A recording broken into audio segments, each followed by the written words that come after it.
po, mami. Mga ka-RPC, nabiyahe tayo SNR Malolo. SNR Malolo.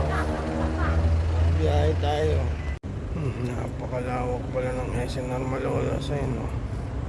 Nabiyahe tayo ng SNR Malolo. So, napakalawak. Dito lang yan sa Malolo. So, wala yung mapasok.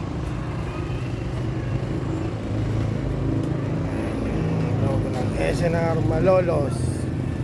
Ito yan sa along the highway San Pablo. Entrance nila. Ito yan. Napakalaki. Ang dami nakaparking. Ang SNR nila. Ayan o. At ito ang entrance. Ang laki ng entrance. Ito yan, along the highway ng San Pablo. San Pablo na to, alam ko eh. Okay. Dito na punta kayo sa SNR Malolos. Ito yung tricycle ko eh. Ayan o. URB.